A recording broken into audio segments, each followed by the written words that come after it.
Hello everyone, welcome back to the TJOmega channel. Now I don't have an episode number for you today because frankly, I'm not entirely sure when this is going to go up. Might be the day I record it, might be sometime next week. No, depends on how I feel when I get home. But we have important things to discuss, things that became far more important in the last few days. So we're going to talk about the anniversaries that are going on this year. So it's the 40th anniversary of Transformers the movie, and it is the 30th anniversary of Transformers Beast Wars. And neither one has been great so far, and that is what I have to vent and rant about today. Now, the caveat here is that we're still in early August. There's plenty of time left in the year for them to announce something fantastic for both of these. Though for the movie, they've been very loud about their plans. So like that mostly applies to the Beast Wars side of this. We'll get to that in the back half of this video. But we're going to front load this with the 86th anniversary. So, who got a Starscream from Target? Now, this was already a really divisive choice by Hasbro to make one of the most popular characters in Transformers with a very good new mold a store exclusive. This was a mess every single time they've tried to do something like this, and yet they persist. So everyone was already really frustrated with the decision. But at least you could get a pre-order online, right? So if you pre-ordered at Target, like a lot of people did, you get to breathe a sigh of relief. You know, at least it's not going to be a nightmare to go out and hunt for. At least I can just sit back and wait for Target to just ship me my toy. Target.com canceled everyone's orders. Now, I don't know necessarily if it's literally everyone's orders, but a lot of people I know that got their pre-orders in had them canceled this week. I have one who directly contacted Target to find out exactly what went wrong, and the answer was the merchant literally just didn't make enough to fill the orders, which means Hasbro completely undershot the popularity of some of the most popular characters in Transformers getting these new releases. So, and it wasn't just Starscream, it was the entire wave. So you have Prowl, which is the screen accurate, no translucent plastic version of the Amazon exclusive version that everyone was just begging Hasbro to make. So obviously that one was going to be popular. You had the Insecticons as a 3-pack, you know, with Energon cubes and all in screen accurate colors. No translucent plastic. That was going to be popular. And you had a fantastic looking Starscream with a really good mold. Why didn't we learn anything from Rise of the Beast Optimus? Like, that was a nightmare when that came out, because it was buzzworthy exclusive for some stupid reason. I don't know what happened here. I don't know what... Like, clearly something massive went wrong, because they don't just take pre-orders at Target and not have a guarantee that they're going to get their stock. You know, this is the first time I've ever seen Hasbro completely bungle allotment numbers like this. I don't know if, like, the retail stores ordered so much of the new stuff that they just could not get enough for the online shop, or if the online shop didn't take as many pre-orders as it sounded like. I don't know what the circumstances ended up being here. Either way, it's a mess. Now, I would like to believe Hasbro would acknowledge such a massive conundrum and announce that, or at least attempt to get a second wave of these released to get more produced. But I don't know, because this is not the first time the More Than Meets the Eye line gave us issues. This hot rod was a nightmare to get as well. The only reason I managed to get one was because of my friend Joe accidentally getting a second. Thank you, Joe. Now, again, Hasbro bungles the numbers on this. You could get a pre-order online and it would be sent to you. So at least there wasn't that. You know, like I said, this Starscream thing is a brand new issue. But this was still weird. So you had the color scheme we have been asking for on a modern hot rod figure for literally decades. We finally had a pink hot rod on the way. We had better accessories than the 86 version of the toy had. Much better. We fixed the one blemish that the deco on the original one had. The vehicle mode now looked perfect. This is a definitive hot rod toy. If it had opaque windows, I would call it a perfect hot rod toy. That's not just because of the windows, it's because of very thin hinges of clear plastic in the toy. Point being, this was a toy that when it came out in 86, went like that. Incredibly fast seller. And to this day, very expensive toy to get. I sold off mine during my my vacation sales push on eBay, and I was surprised that even a loose one was so expensive. Like this, it's not a cheap toy in any facet. So Hasbro had all the warnings in the world, and yet still underproduced the figure. That you could find Scourge left and right. If you got lucky enough to catch him on clearance, you got a great Seeker armada right now. This should have given them a warning about what would have happened with the Starscream, and yet completely falls on deaf ears. So the whole More Than Meets the Eye capsule has been a complete disaster for everyone involved, and I feel bad for everyone who was counting on things. I'm counting on that Prowl still. Like I want that Prowl without clear knees, thank you. But it continues. We've got more stuff with the 86 movie that hasn't gone right. I was so excited for this thing. You've heard me in the videos, you heard me in the news roundups, you heard me in independent videos about Matrix of Leadership toys. I was so excited for this because it's literally what I've been dreaming of since I was a kid. A full-sized electronic Matrix toy that was genuinely like, it could open and light up and it plays the music and all that. This thing for $125 is a massive disappointment. Number one, it's too freaking big. Like, in order to get my fingers into the handle holes, I have to hold them like in this like arthritic claw pattern. I am 5'7". I'm of average height for an American.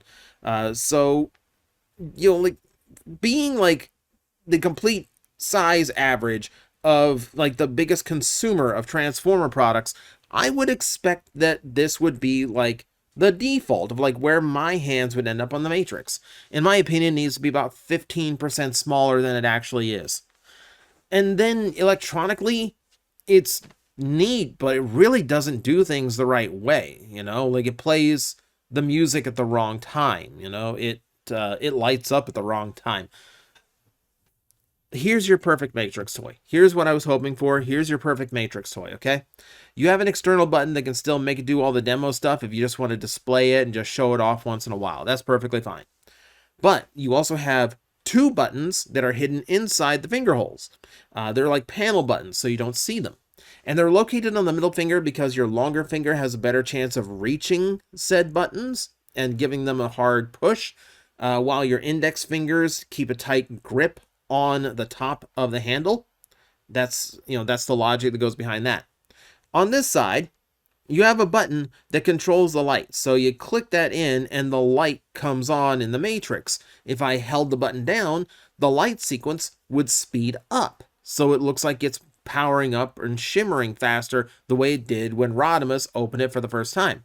On the inside of the right handle, I have a similar button. When I hit it once, it will say in Peter Cullen's voice, "Arise, Rodimus Prime." And when I hold the button down, that's when it starts playing the touch. Not a quick 15 second little blurb, but no, like a full, like, you need at least like 30 seconds. You need to get to like parts of the song where like you actually get to see the Matrix open, right? That's what you want to do. You want to open the Matrix when Rodimus opened it in the movie. And if I'm holding both of those buttons down and then I'm opening up the Matrix, that's when I should start hearing. That's when it should get brighter. And that's when I should start hearing the energy crackle as it's like unleashing to destroy Unicron. That's your perfect Matrix toy. This was so disappointing. This was a very big disappointment to me. I don't know. It's like I got myself so hyped up for it. And it really just, no. This ain't it. This ain't it. This ain't it. I feel like they could have done way better on it. But we'll go into it like deeper if I ever do a full review of the toy. Because I feel like this is one that people need to be warned about. And this kind of continues. We got to re-release it in theaters for the 40th anniversary movie. And that does mean that we got a new DVD release. And they have completely, they've completely scrubbed the 86 cast from the new cover of the movie. As if Optimus Prime is the main character. Like, well, you're going to trick kids again 40 years later.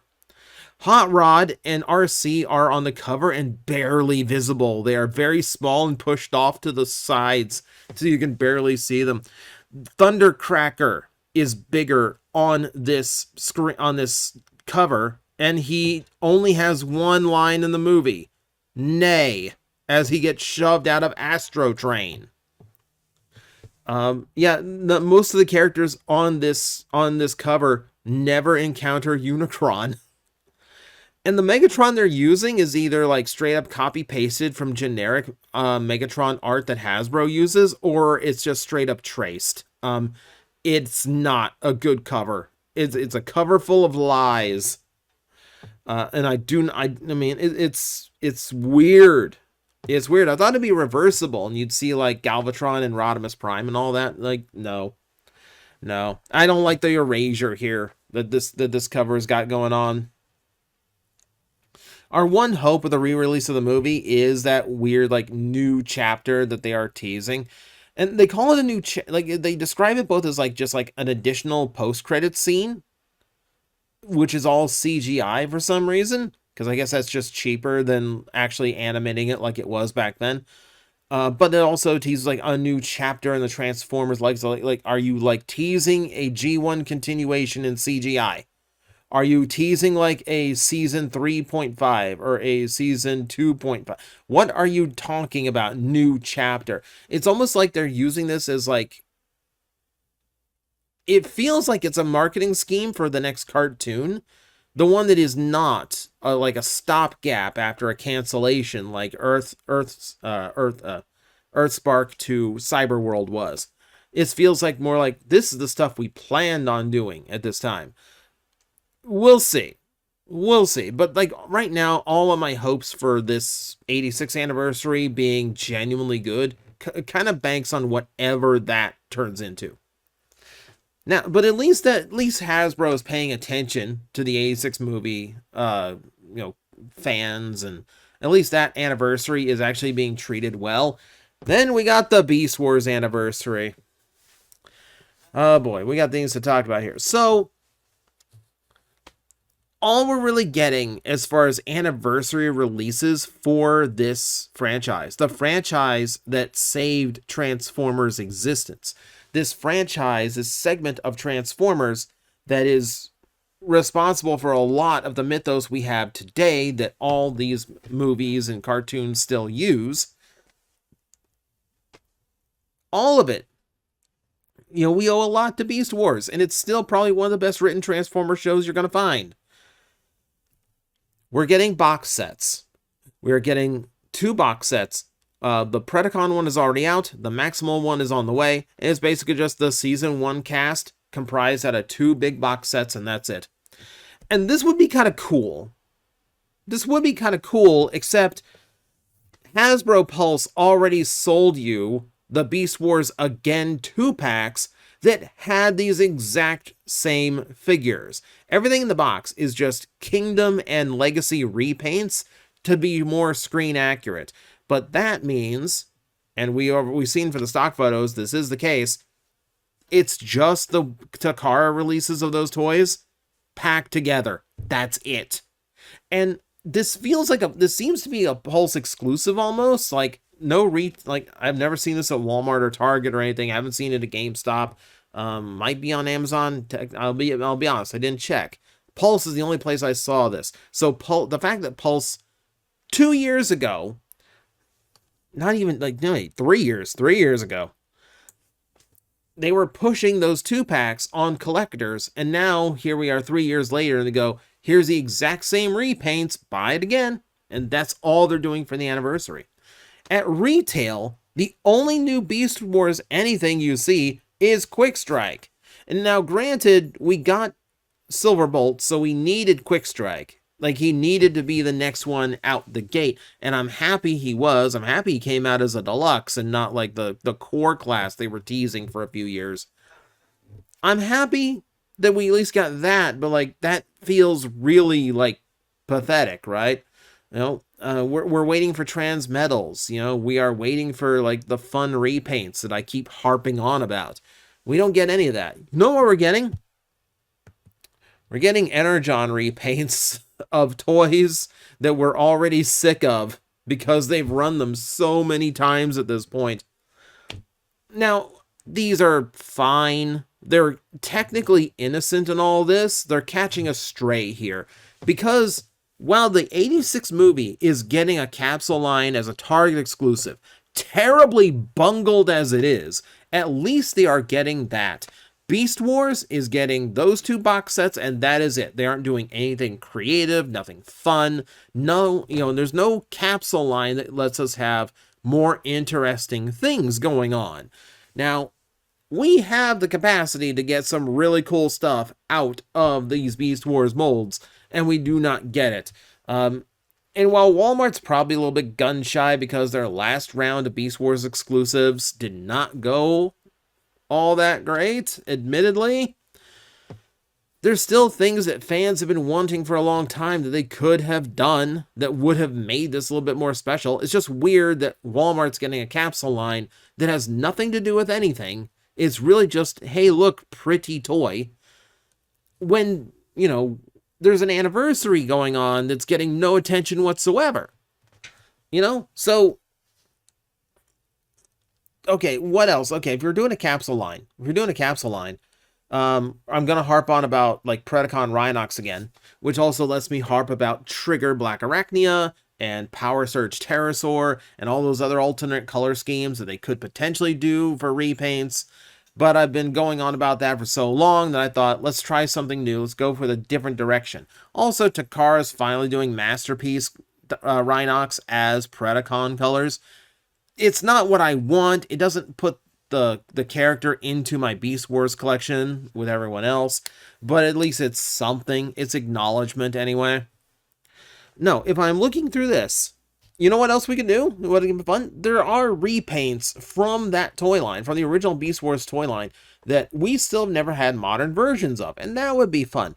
Like the Fox Kids repaints. Weirdly enough, I kind of like this Rhinox. I kind of think it looks cool. Now, granted, the Cheetor is going to look like Cheetor with a suntan. They did not do a whole lot different to that Cheetor.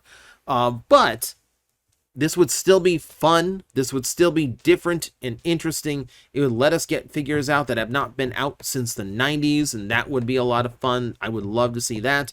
The Dinobot from that run, with like the red striping on him, I actually really like that look on Dinobot. I would absolutely take that repaint. The Waspinator is going to look weird. The Waspinator kind of looks weird. But you could get a whole capsule line out of that, at least as big as the capsule line as the Energon colors that we're getting from Walmart. That's on the table. There's other repaints you could have done. I mean, there's probably still some, like, let's talk what you could have done for, like, brand new stuff, okay? And I only have one visual example for this, but, others come to mind even as I'm sitting here talking. The big one is Transmutate. We've had one screen accurate Transmutate figure. It is a Build-A-Figure with very soft legs and very fragile parts. It is extremely expensive on eBay to get one today. And if you have one, keep it, protect it, make sure it doesn't stand up without supports. Now, I don't know what you do with it transformation-wise, but if we can figure out transformations for Quintessons, I'm sure we could figure out something for Transmutate. It doesn't matter. It was a landmark episode that was incredibly emotionally driven, despite being a capsule episode that does not affect anything before or after. It's a beautiful episode, and it was Sue Blue's return to voicing Transformers as well. They need a new toy. It's just straight up, Transmutate needs a new toy that's easy for people to get. Has not had a screen accurate one in 20 years. Though they do occasionally do a repaint or a retool of some other weird toy to at least acknowledge the character's at one time existence. You want other toys you could do? How have we not gotten Bat Primal and Gator Megatron? They were literally the very first Beast Wars toys. Imagine getting new deluxes of both of them.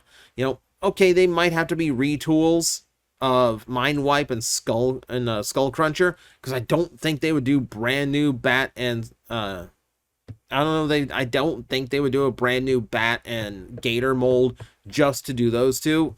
Even though you could do the red and purple repaints. There's a repaint option. Even point is, that would be the coolest thing you could possibly do. Just like, hey, it's the anniversary of Beast Wars. Let's put out the original Beast Wars 2-pack again as modern molds. That would be incredible. You know what I'd really like? I'd like the Axelon to be a Titan. Something. Anything. And I feel like the Titans are locked up behind the Age of Extinction Dinobots just so Hasbro can say the Studio Series is still doing live-action movie characters. Because genuinely, it's weird that they locked that entire size class behind the Dinobots for 4 straight years without giving any break whatsoever. This would have been a great time to give us a break. You know, if it's good enough for the Axelon, it's good enough for the Nemesis, it's good enough for the Axelon as well. You know? And hey, the Nemesis was in Beast Wars, so the Axelon kind of makes a weird bit of sense. Disappointing. Like, yeah, it just feels like completely, as far as like, it's supposed to be the anniversary of like one of the most important Transformer franchises ever. We next to nothing. They announced at San Diego Comic-Con they intend on completing the showcast. Could you at least announce Depth Charge and Rampage? Could you at least let us know that that is happening? You know, we're still after Transmetals. Can you assure us that Transmetals are on the way? Can you show us something? Show us something to get us excited for like this sect of Transformers that you wouldn't be working at Hasbro if Beast Wars hadn't happened. You know, if they had shelved it in 1996 like they originally thought they would, you wouldn't be working for this brand right now. There wouldn't be Transformers right now. I'm getting worked up, which means this is where I should probably call it before I start yelling and whatever neighbors are still working at the other shops start calling police. So, yeah, I am not happy with how either of these anniversaries are going so far. It's unfortunate that both coincide because one is inevitably going to eat the other, or in this case, they kind of just ate each other and not in any good way. So let's end it there, shall we? So thank you for watching as I rant about Hasbro's failure of marketing and failure of their own celebrations. Feel free to share in the discourse below, and as always, I will see you next time. Hello everyone, I am Astral Agent Magnetar, a Tokusatsu VTuber, and I am streaming 4 times a week over on Twitch, Monday, Tuesday, and Wednesday afternoons, and a special late night one on late Friday/early Saturday. So come watch, come hang out, and let's make an impact together.